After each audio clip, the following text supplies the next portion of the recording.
नमस्कार, बखबर में आपका स्वागत है। मैं हूं राघवेंद्र सिंह। बखबर में आज हम बात करेंगे मध्य प्रदेश के सियासी माहौल पर।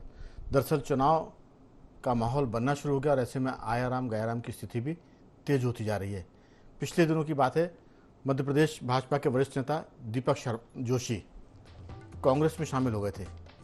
अभी बीजेपी सारे मामलों को भुला भी नहीं पाई थी कि एक पूर्व विधायक ध्रुव प्रताप और उनके एक और साथी वो कांग्रेस में शामिल हो गए।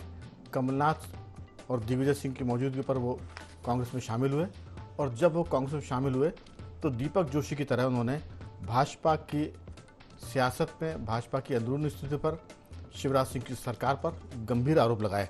उनका कहना यह था कि सरकार धतराज की तरह हो गई है और जो उनके क्षेत्र के विधायक हैं वो दुर्योधन हो गए हैं।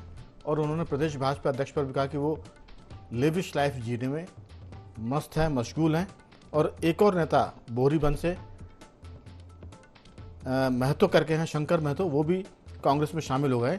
ये दो दिग्गज भाजपा के पूर्व विधायक, महतो तो कुछ हजार वोट, कुछ 100 वोटों से पिछला चुनाव हारे थे 2018 का, वो भी टिकट के दावेदार है। ऐसे में ये भी चर्चा है कि क्या भाजपा से कांग्रेस में शामिल हो रहे नेताओं को कांग्रेस टिकट देगी। हालांकि कांग्रेस ने जो अपनी एक लाइन ली है वो ये कि जो बीजेपी से कांग्रेस में शामिल होगा उनको विधायक का टिकट नहीं दिया जाएगा। लेकिन ये कहने की बातें होती है, जब राजनीतिक जोड़ तोड़ होते हैं, समझौते होते हैं, दुरहबी संधियाँ होती है, तब ये कई बार चीज़ें किनारे कर दी जाती। तो कह सकते हैं कि ध्रुव प्रताप सिंह जो भाजपा से कांग्रेस में शामिल हुए, हो सकता है कि कांग्रेस उनको अपना उस क्षेत्र से अगला उम्मीदवार बना दे। तो ये बहुत सारी बातें, अभी तो आयाराम गयाराम की शुरुआत हुई है। दीपक जोशी, ध्रुव प्रताप सिंह, शंकर महतो, ये ऐसे लोग हैं, या अशोकनगर के बीजेपी नेता यादवेंद्र सिंह, ये भी कांग्रेस ज्वाइन कर चुके हैं। तो ये बहुत सारी बातें जिन पर चर्चा के लिए हमारे साथ मौजूद है हमारे स्काइप पर दो मेहमान हैं हमारे संदीप पुराणी जी पत्रकार, डॉक्टर राहुल रंजन पत्रकार, और फोन लाइन पर रहेंगे जयराम शुक्ल जी, हमारे वरिष्ठ पत्रकार मध्य प्रदेश के। आप सभी का बहुत बहुत स्वागत है। चर्चा की शुरुआत के पहले मैं संदीप जी आपसे आग्रह करूंगा कि इस पूरे मामले में आप रोशनी डालें कि आखिर ये आयाराम गयाराम की जो सियासत है मध्य प्रदेश में चुनाव के आने तक कितना और आगे बढ़ेगी, कितने पार्टियों से दिग्गज टूट सकते हैं। नाम भले ही उनके आप जाहिर ना करें, लेकिन दोनों तरफ बीजेपी कांग्रेस से लोग टूटेंगे। उसकी वजह ये कि आम आदमी पार्टी की भी यहाँ एंट्री होने वाली है। तो जिन कांग्रेस के नेताओं को कांग्रेस टिकट नहीं देगी वो जाहिर है कि कोई विकल्प ढूंढेंगे, और वो विकल्प के रूप में पहले समाजवादी पार्टी और बसपा हुआ करती थी, अब आम आदमी पार्टी के रूप में एक नया प्लेयर मैदान में है। तो भाजपा कांग्रेस के असंतुष्ट जाहिर है कि आम आदमी पार्टी का दामन थाम सकते हैं। इसके बाद तीसरे विकल्प के रूप में, दूसरे विकल्प के रूप में उनके पास रहेंगे बहुजन समाज पार्टी और समाजवादी पार्टी। आपकी राय कि मध्य प्रदेश की राजनीति का रंग क्या होने वाला है? देखिए राघवेंद्र जी, चुनाव जब करीब आते हैं तो राजनीतिक दलों में जो अपने को उपेक्षित पाते हैं या जिन्हें लगता है कि उनकी वो अहमियत नहीं बची है या पार्टी उन्हें वो सम्मान नहीं दे रही है, लिहाजा वो दूसरी तरफ मूव करते हैं। कुल मिलाकर के राजनीति में आए हुए लोगों की अपनी महत्वाकांक्षा होती है। वो चुनाव लड़ना चाहते हैं, पद हासिल करना चाहते हैं और आगे बढ़ना चाहते हैं। जहां तक आपने दल बदल की बात कही, ध्रुव प्रताप ने बीजेपी छोड़ के कांग्रेस ज्वाइन की है, शंकर महतो ने भी कांग्रेस ज्वाइन की है।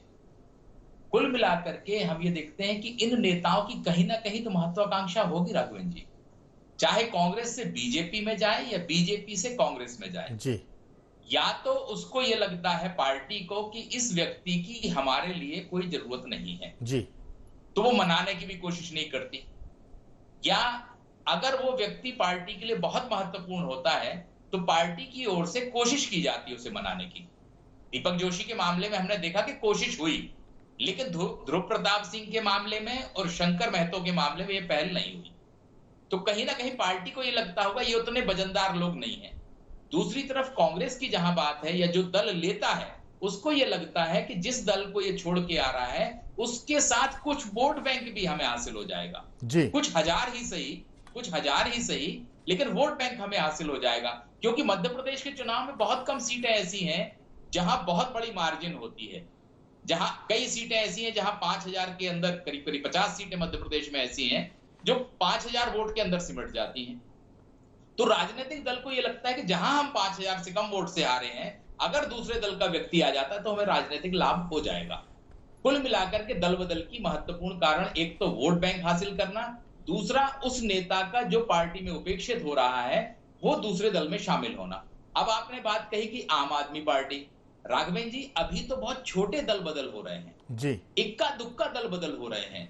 जिस दिन आप कल्पना कीजिए कि बीजेपी अपने 130 विधायकों में से 60 विधायकों की टिकट काटेगी यहां, वहीं 100 विधायक जो चुनाव हारे थे, हम जिसे कहें चुनाव उम्मीदवार बने थे, उनमें से 40 के टिकट कटेंगे, तो ये 100 लोग होंगे जो दूसरी तरफ देखेंगे। इनमें बहुत से लोग महत्वाकांक्षी होंगे जो चुनाव लड़ना चाहते होंगे और ये मानते होंगे कि पार्टी ने उनके साथ अन्याय किया। दूसरी तरफ कांग्रेस में भी यही स्थिति है, जो 96 विधायक हैं, इनमें से कहा जा रहा है 40 के टिकट कटेंगे, पुराने जो 100 कुछ है उनके भी टिकट कटेंगे, तो वहां भी 100 के आसपास ये बात पहुंच जाएगी। तो ये जो 200 लोग होंगे ये मूव करेंगे और इनके लिए सबसे बेहतर दल जो इन्हें नजर आएगा वो आम आदमी पार्टी नजर आएगा। बहुजन समाज पार्टी का अपना वोट बैंक है, समाजवादी पार्टी की अपनी सियासत है, लेकिन आम आदमी पार्टी की जो राष्ट्रीय स्तर पर छवि बन रही है, चाहे दिल्ली हो चाहे पंजाब, तो ये जो असंतुष्ट होंगे इनका बहुत बड़ा हिस्सा, या हम यूं कहें कि एक पूरा गुट आम आदमी पार्टी की तरफ जाएगा, तो कम से कम ये बड़ी चिंता का विषय होगा, चाहे कांग्रेस हो चाहे बीजेपी, दोनों में बगावत होगी और बड़ी बगावत होगी। राघवेंद्र जी हमें इंतजार थोड़ा करना होगा उसके लिए। बिल्कुल। लेकिन एक बात और है कि दक्षिण भारत की पार्टी ने भी मध्य प्रदेश में एंट्री ले ली है। दक्षिण भारत में जो केसीआर हैं मुख्यमंत्री तेलंगाना के, वो भी अब मध्य प्रदेश में अपनी पार्टी को इलेक्शन लड़ाने की तैयारी कर रहे हैं। आपको याद हो कि विसिल ब्लोअर के रूप में एक डॉक्टर आनंद राय का नाम बड़ा मशहूर हुआ था व्यापम घोटाले में, वो भी उनकी पार्टी में शामिल हो गए हैं। और मध्य प्रदेश में वो भी एक नया फैक्टर हो सकता है कि कितने वोट काटे, कितने जोड़े, कितने विधायक बनाए, कितने को टिकट दे। मैं लौटूंगा इस पर अगले दौर की बातचीत में, आपसे ज़रूर राय लूँगा कि आखिर दक्षिण भारत की पार्टी का मध्य प्रदेश में आने से यहाँ की सियासत पर क्या असर पड़ने वाला है। आम आदमी पार्टी तो निश्चित रूप से कुछ ना कुछ करेगी, क्योंकि वो राष्ट्रीय दल हो चुकी है, 2 राज्यों में सरकार है। चाहे हम लालू यादव की बात करें, मुलायम सिंह यादव की बात करें, मायावती की बात करें, ममता बनर्जी की बात करें, बीजू जनता दल के नवीन पटनायक की बात करें, ये अपने राज्यों के बाहर नहीं गए। लेकिन आम आदमी पार्टी दिल्ली से निकलकर केजरीवाल के नेतृत्व में पंजाब में गई, गुजरात में उसने अपनी उपस्थिति दर्ज कराई, और कहीं ना कहीं कांग्रेस को लगता है कि जहां जहां आम आदमी पार्टी जाती है वो कांग्रेस को रिप्लेस करती है, या तो वो कांग्रेस को रिप्लेस करके सरकार में आती है, या फिर वो बीजेपी की मदद करती है। ये उनका साफ तौर पर मानना है। तो कहीं ना कहीं ये चीज़ें भी मेरे ख्याल से एक महत्वपूर्ण भूमिका या मुद्दा बनेंगी, क्योंकि अभी की हम बात करें तो पटना में जो सारे विपक्षी दल इकट्ठे हो रहे हैं उसमें आम आदमी पार्टी के मुख्यमंत्री केजरीवाल ने कहा है कि कांग्रेस अगर अध्यादेश के मामले में उनका समर्थन नहीं करती है, भाजपा का विरोध नहीं करेगी, तो वो उस बैठक में शामिल नहीं होंगे। तो मुझे लगता है कि केजरीवाल या आम आदमी पार्टी देश की सियासत में बड़ा फैक्टर बनने वाली है। मैं लौटूंगा आपके पास। हमारे साथ जयराम शुक्ल जी और डॉक्टर राहुल जी भी हैं। राहुल जी, आपकी इसमें राय, फिर मैं आऊँगा अंतिम रूप से जयराम जी के पास। राघवेंद्र जी, 2 स्थितियां हैं। पहली स्थिति तो ये है कि पहले तो आप ये समझिए कि अभी तक जो कांग्रेस में भारतीय जनता पार्टी के जो लोग आए हैं वो इतने कद्दावर नेता नहीं, हाँ 1 बार 2 बार 3 बार के विधायक लोग रह चुके हैं सिर्फ, और बुजुर्ग नेता है। इनकी छवि अपने मानी जा सकती है कि इनकी छवि होगी, लेकिन आज की परिस्थिति में ये बहुत बड़े फैक्टर कह सकते हैं कांग्रेस के लिए, जिताऊ फैक्टर है, या कांग्रेस को कुछ खड़ा कर देंगे, जिताने की ओर ले जाएंगे, ये आप बिल्कुल मत समझिए।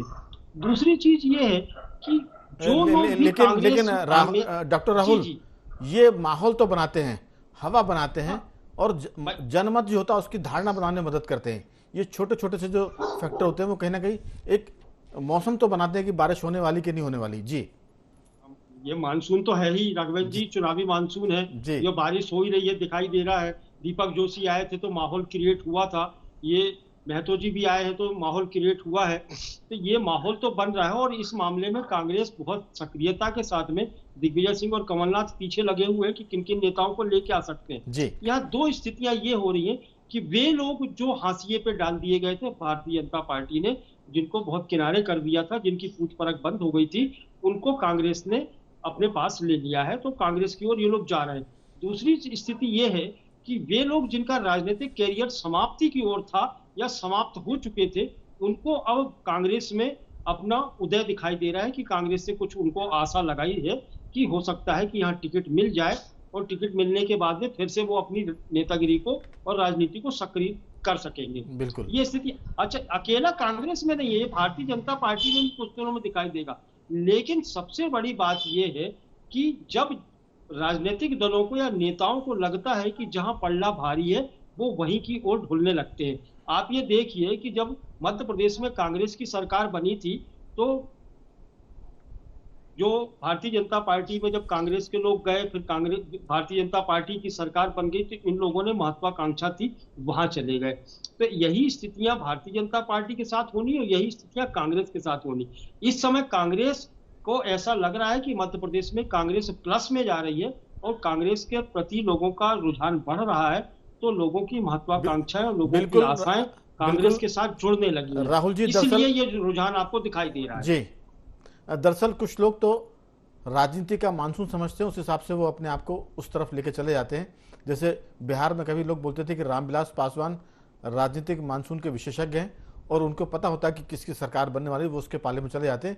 लेकिन मध्य प्रदेश में अभी ऐसे विशेषज्ञ कम हैं जो मौसम को हाल समझकर अपनी जिसे कहते हैं कि रजाई या कनस्तर का इंतजाम कर लें। मैं लौटूंगा जयराम शुक्ल जी, मामला सिर्फ दल बदल का नहीं है, मामला माहौल बनाने का भी है। विंध्य क्षेत्र में, महाकौशल में, बुंदेलखंड में, और अब ये जो बात हो रही है कि दीपक जोशी के बाद मालवा निमाड़ की हम बात करें और ये जो ध्रुव प्रताप की बात हो रही है, तो कहीं ना कहीं महाकौशल और विंध्य को छूने वाला मामला है कि क्या स्थिति बन सकती है। जो लोग दल बदल करके जा रहे हैं, क्या वो भाजपा का माहौल खराब कर रहे हैं या कांग्रेस सच में फ्रंट फुट पर खेल रही है? ये मानता हूँ कि ये बसंत से पहले पतझड़ आती है। हर चुनाव में जी बसंत से पहले पतझड़ आती है। तो ये पतझड़ कभी ये पत्ते कभी किसी दल में गिरते हैं, कभी किसी दल में गिरते हैं। यद्यपि ये बहुत महत्वपूर्ण है। ये जो मानसून की बात आपने कही और राहुल जी कह रहे थे जी, ये एक परसेप्शन बन जाता है कि माहौल किसका बन रहा है, यानी किस पार्टी के कितने लोग छोड़कर कितने प्रतिशत किस ओर जा रहे हैं। यानी कि मध्य प्रदेश में भाजपा छोड़कर कांग्रेस की ओर कितने लोग जा रहे हैं और कांग्रेस से भाजपा की ओर कितने लोग आ रहे हैं। इसका रेशियो लगाइए कि संख्या लगाइए कि 100% में कितने परसेंट बीजेपी की ओर जा रहे हैं, कितने परसेंट कांग्रेस की ओर जा रहे हैं। तो मानसून का रुख यही है और बसंत में पतझड़ का रुख यही है। एक तो ये चीज है और इसका कैलकुलेशन हमारे श्रोता लगा सकते हैं, आप भी लगा सकते हैं जी। दूसरी बात क्या है कि मध्य प्रदेश में इस चुनाव में ये जो 2018 में कांग्रेस की सरकार बनी और उसके बाद से राजनीति के नैतिक मूल्यों में इतने परिवर्तन आए, खास तौर पे जो ये सरकार का गिरना, सरकार का बनना। सत्ता में बैठे हुए लोग ये सोचते रहे होंगे ये जो कुछ भी हो रहा है ये आम जनता को महसूस नहीं होता है। उनके विधायक भी जो इस्तीफा दे के आए वो भी ज्यादा जीत गए, लेकिन ऐसा नहीं है। एक एक वोटर को ये महसूस हो रहा है कि कैसे किसने दल बदला, कैसे कौन चुनाव जीते और ये राजनीति का क्या समीकरण और क्या खेल कूद रहा। अब ये चीजें समझ में आ रही। अब तो नगरीय निकाय के और पंचायत के चुनाव हुए अभी हाल में हमारे विंध्य में बीजेपी की स्थिति है कि वहां पे 3 नगर निगम है, सिगरौली, रीवा और सतना। सतना में यदि कांग्रेस का बागी नहीं होता तो वहां भाजपा हार जाती, तो वो भाजपा वहां साफ। महाकौशल में 3 नगर निगम है, कटनी, जबलपुर और छिंदवाड़ा, वहां भी कांग्रेस आ गई। ग्वालियर चंबल में 2 नगर निगम है, मुरैना और ग्वालियर, वहां भी साफ। फिर नगर पालिकाओं की भी यही स्थिति है। तो ये स्टार्मिंग स्थिति तो देखिए है। और जब ये स्टार्मिंग स्थिति, अच्छा ये स्थिति कोई नेताओं के प्रचार की वजह से नहीं बनी जी, ये जनता के परसेप्शन की वजह से बनी। महाकौशल चूंकि कमलनाथ जी का गढ़ था और ऐसा लगा कि हमारा नेता मुख्यमंत्री था और तमाम ये गया तो उसको इस बात से वो शॉक्ड हुआ कि जिसको हमने मुख्यमंत्री बना के भेजा वो मुख्यमंत्री नहीं है। बिंद में जहां 30 में से 24 सीटें बीजेपी को दी और बीजेपी की रीढ़ भी आज भी, बीजेपी सरकार की रीढ़ आज भी बिंद है, वहां के लोगों को लगा कि हमने तो भारतीय जनता पार्टी को इतना ज्यादा सपोर्ट किया, लेकिन हमारा उतना वो मान सम्मान हुआ नहीं। माने ग्वालियर चंबल में हर दूसरा विधायक मंत्री है और हमारे यहाँ 24 विधायक हैं। और जिसको पोस्टर बॉय बनाया, मैं कह देता हूँ, मेरा स्नेह भी है राजेंद्र शुक्ला को लेके कि माने 24 में से आप उस व्यक्ति को नहीं बनाया जिसको आपने पोस्टर बॉय वहां का बनाया था। शहडोल का प्रभारी 100% बीजेपी को सीट मिली, सिंगरौली का प्रभारी 100% बीजेपी को सीट मिली, रीवा का रहने वाला 100% बीजेपी को सीट मिली। इन सब के बावजूद भी आपने उसको कर्टल किया। हमारे बीडी शर्मा साहब थे, हमारे नरोत्तम जी थे और तमाम ये थे, पता नहीं कैसी क्या गणित बनी कि राजेंद्र जी इतने मुफीद नहीं लगे कि उनको कैबिनेट में होना चाहिए, उनको कोर कमेटी हुआ, उनका इम्पोर्टेंस में। खैर वो तो राजनीति है। लेकिन जयराम शुक्ल जी, मैं पूरी बात को लेकर सिर्फ एक बात इसमें जरूर मैं जोड़ना चाहूंगा। आपने कहा कि जनता को लगा छिंदवाड़ा की या महाकौशल की कि उनके क्षेत्र का एक व्यक्ति मुख्यमंत्री था और वो उस पद से हट गया, बीजेपी ने उसको हरा दिया या हटा दिया। लेकिन मैं इसमें दूसरी बात जरूर जोड़ूंगा कि जनता के साथ जनमत बनाने में कार्यकर्ता की भूमिका बड़ी महत्वपूर्ण होती है। वो जनता के काम करवाता है, वो जनता को विधायक से मिलवाता है, जनता को मंत्री से मिलवाता है और जनता को प्रशासन से जोड़कर वो जनता के काम करवाता है। तो कहीं ना कहीं उस कार्यकर्ता की भी उपेक्षा हुई है, क्योंकि हमारा फोकस कार्यकर्ता पर होता है कि पार्टी, हर पार्टी की जो रीढ़ है वो कार्यकर्ता होता है। तो कहीं ना कहीं कार्यकर्ताओं की जो उपेक्षा हो रही है उस वजह से भी परसेप्शन बनते और बिगड़ते हैं। मैं लौटूंगा आपके पास। ये जो सारा मसला है कहीं ना कहीं इस बात पर भी है कि जनता, सरकार ने जनता के काम तो बहुत किए, जनता से मतलब जो जनहितैषी थे, जो आम जनता के हित में काम होते थे, सड़कें बन गई, बिजली का मामला है, पानी की व्यवस्था है, अस्पताल बन रहा है, स्कूल बन रहे हैं, कॉलेज बन रहा है, मेडिकल कॉलेज खुल रहे हैं। लेकिन जो कार्यकर्ता है उनके निजी काम नहीं हुए। जो कार्यकर्ता अपने मोहल्ले के काम लेकर गया था विधायक मंत्री के पास, वो काम नहीं हुए। तो कहीं ना कहीं वो कार्यकर्ता की जो उपेक्षा है उससे कार्यकर्ता व्यथित है। और वो चाहे बीजेपी हो चाहे कांग्रेस, दोनों में एक जैसा माहौल है। संदीप जी, आपकी इसमें राय कि अगर कार्यकर्ता उपेक्षित होगा तो फिर आप कुछ भी कर लें, क्योंकि कार्यकर्ता ही मतदाता को लेकर मतदान केंद्र पर जाता है, कार्यकर्ता ही मतदाताओं के काम को कराकर पार्टी का जनमत बनवाता है और एक तरह से पार्टी को सर्वस्पर्शी या बहुस्पर्शी बनाता है। आपकी राय, ये फैक्टर भी कहीं ना कहीं काम करेगा? देखिए राघवेंद्र जी, हम कांग्रेस की 18 में बनी सरकार और उसके बाद बनी बीजेपी की सरकार को अगर हम देखें तो दोनों सरकारों के कार्यकाल में कार्यकर्ता की लगातार उपेक्षा हुई। कांग्रेस की हम सरकार देखते हैं तो कांग्रेस के कार्यकाल में हमने ये देखा कि कार्यकर्ता तब भी उपेक्षित था जी। कार्यकर्ता की उपेक्षा की बातें सामने आती थी कि नई सरकार बनी थी, कुछ लोगों ने उसे अपने तरह से चलाया, जो मंत्री बने थे उन्होंने कार्यकर्ताओं की नहीं सुनी, तो उनकी सरकार चली गई।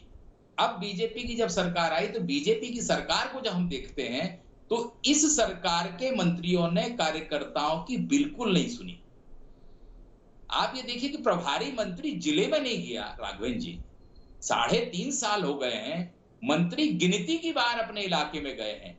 उस कार्यकर्ता की अपेक्षा थी कि हमारी सरकार बनी है, हमारा प्रभारी मंत्री होगा, हमारे क्षेत्र का मंत्री होगा, हमारी बात सुनी जाएगी, हमारे कहे अनुसार काम होंगे। आलम क्या हुआ कि जो मंत्री थे उन्हें अपने इलाकों की चिंता ज्यादा थी, वो प्रभार वाले जिलों में ही नहीं गए। बिल्कुल गए तो कार्यकर्ताओं से मिले नहीं। तो स्वाभाविक सी बात है कि कोई भी राजनीतिक दल में कार्यकर्ता आता है वो अपनी महत्वाकांक्षा लेके आता है राघवेंद्र जी। अब वो राजनीति नहीं है कि हम जनता की सेवा के लिए आ रहे हैं या जनता के लिए हम काम करेंगे, उसे अपने लिए पहले जरूरत होती है। मेरा फोकस इसी बात पर था कि आप अगर कार्यकर्ता के निजी काम नहीं करेंगे, उसके पिताजी अगर मास्टर है तो उनका तबादला नहीं होगा, तो फिर वो कार्यकर्ता क्यों काम करेगा? क्योंकि जेन्युइन काम के भी अगर वो उससे चक्कर काटने पड़ेंगे, चाहे कांग्रेस हो चाहे बीजेपी। मैं इस पर इसी फोकस कर रहा हूँ कि कार्यकर्ता ही वो कड़ी होता है जो मतदाताओं और संगठन के बीच में काम करता है। दोनों पार्टियों की बात कर रहा हूँ। लेकिन अब ऐसा लग रहा है कि पहले पार्टियां क्रिकेट की भाषा में 5 दिन का मैच खेलती थी, फिर वो वनडे में तब्दील हो गया, अब T20 का खेल शुरू हो गया और उसमें भी आखिरी ओवर में लोग काम करते हैं और आखिरी गेंद तक मैच को जीतते हारते हैं। तो लास्ट बॉल पर छक्का मारने की बात होती है, तो लेकिन ये चुनाव है, इसमें आखिरी गेंद की धारणा काम नहीं करती। अगर आप पहले से काम कर रहे हैं तो खेल आपके पक्ष में जाएगा। ऐसा नहीं कि आखिरी के ओवर में आप मैच खेल लें, कार्यकर्ताओं को पटा लें, मना लें, जनता के थोड़े से काम कर दें और चुनाव जीत जाएं। ये मेरा सवाल था। मैं इस बारे में डॉक्टर राहुल से भी कुछ पूछूंगा, उसके पहले संदीप जी अगर 2-4 वाक्यों में कोई आप टिप्पणी देना चाहें तो जरूर दें। देखिए राघवेंद्र जी, आपको इस चीज को ऐसे समझना होगा कि अभी जिलों के अंदर तबादले की बात आई है सरकार में जी। 30 जून तक कहा भी गया है। क्या कहा है सरकार ने, मुख्यमंत्री ने क्या कहा है कि जिले के कार्यकर्ताओं की बात को सुना जाए, पदाधिकारियों की बात को सुना जाए। ये सरकार भी जान रही है कि हमारे मंत्रियों ने, जिनके पास जिलों के प्रभार थे या जो मंत्री थे उस इलाके के, उन्होंने कार्यकर्ताओं की उपेक्षा की है। यही कारण है कि मुख्यमंत्री को यह संदेश देना पड़ा है। बिल्कुल, अब इसका पालन अगर होगा तो रिजल्ट आएंगे और पालन नहीं हुआ तो फिर वही ढाक के 3 पात होंगे। राहुल जी, आपकी बहुत संक्षेप में राय।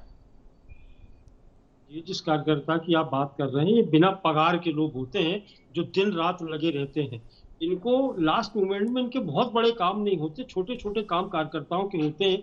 यदि उनको नहीं सुना जाएगा तो कार्यकर्ता नाखुश होता है, और कार्यकर्ता के नाखुश होने का मतलब ये है कि सरकार संकट में आ गई या कोई भी राजनीतिक दल संकट में आ जाता है। क्योंकि झंडा दरी से लेके झंडा उठाने और पोलिंग बूथ पे काम करने वाला यही तो होता है।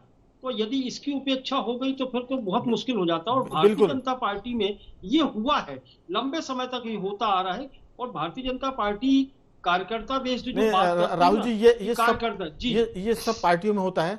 जो पार्टी सत्ता में होती है वो अपने कार्यकर्ताओं के साथ इसी तरह का व्यवहार करती है जिसकी हम बात कर रहे हैं। वो कांग्रेस हो चाहे भाजपा, दोनों में एक ही कैरेक्टर है। राघवेंद्र जी, ये संदीप जी बोल रहे हैं कि जो कांग्रेस में, तो कांग्रेस में ये हम लोगों ने देखा है कि कांग्रेस में जब कांग्रेस की जब सरकार बनी थी तो उन्हीं मंत्रियों ने, जो मंत्री बन गए, जो कल तक उनके साथ में गलबैया करके घूमते थे, उनको उन लोगों ने किनारे कर दिया, उनकी बिल्कुल। तो ये सारा मामला बना लिए। ये सारा मामला ऐसा भी है कि अगर राहुल जी कोई कार्यकर्ता दल बदल नहीं करेगा तो वो सैबोटेज करेगा, वो घर बैठ जाएगा, इससे भी पार्टी को नुकसान होगा।